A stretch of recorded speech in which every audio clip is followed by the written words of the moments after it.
Let's break it down, because like I said, I hadn't heard of a pattern book before. Neither have I. Yeah. So what exactly, and I'm kind of looking at you too, because Jason and I are have a think the same about, boat. You've travelled, Saz, a I little have bit? travelled, You've yes. travelled. Have you been to like parts of Europe, or have you been to Manhattan? Have you been to New York? I have not, no. Okay. But I've been to parts of Europe. Yeah. So there's a lot of like towns and cities across Europe. You go to Italy, you go to UK, you go to Spain, where all the buildings kind of look the same. Yeah. That's an architectural pattern. So like it's been happening in Europe for like hundreds of years. Right. Where you go to Florence and everything is like the same kind of design. Yeah. And that's really cool. And back then they did it for housing of the people in their areas. And Europe does middle density really well. So you go to parts of London, or you go to most towns in Italy, there's like these middle dense sort of towns where it's all 6 stories. You would have seen it. You would have seen it when you just went recently. Yeah. 6-story towns, everyone's in the piazza, all the cafes, like everyone's there, right? But then you leave like 5 minutes outside of that town and it's like farms. Yeah. And like Europe does that well, whereas you know, you go to places in the States and it's kind of a little bit like that too. So an example of pattern building in the US, the ABC buildings in Manhattan. So all those brown brick, everything looks the same.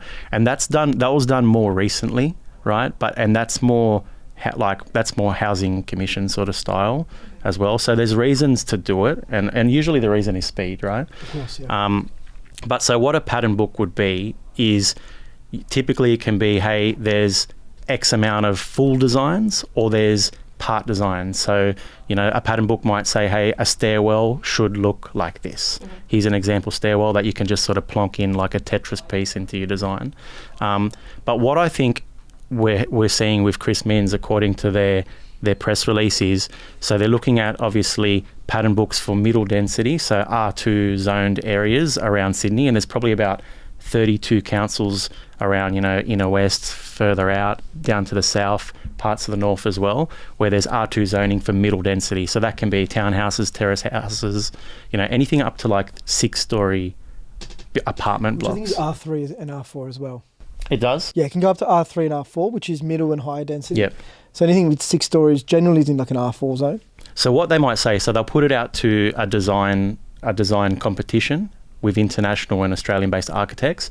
What a design competition is essentially is a pitch, right? So they're saying, hey, this is our ideas for your design. Do you agree? And if you agree, you pay us for our time. Like, you know, so that's what a design competition is.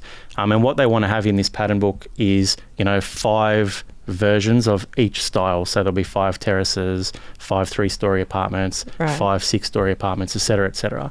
And what a developer can then do is say, hey, yep, this site is good for a 6-story development. We choose pattern design number 3 and it gets approved straight away. Yeah, wow. Okay. Okay. That's interesting. But there's a lot of things we need to think about in the lead up too, right? So the design competition will take time. You know, people need to express their interest. There'll be a time to make the designs. There'll be a time for judging. So it could be like a year or more before this is sort of sorted. But you also need to decide, you know, can this design actually be built to budget? And Is it feasible? Is it feasible? So will a developer be able to say, yep, okay, I've got this beautiful site in the inner west. I'm going to choose pattern 3. Will it actually work? And Chris, you might be able to speak more as an ex-developer. Yeah. You may be able to speak a little bit Yeah, more look, on I this. think that's a really good summary of what it is. And in terms of getting it up and running, you know, I want to see more detail. I actually think it's a fantastic announcement, to be honest, to get things moving, to get approvals happening faster.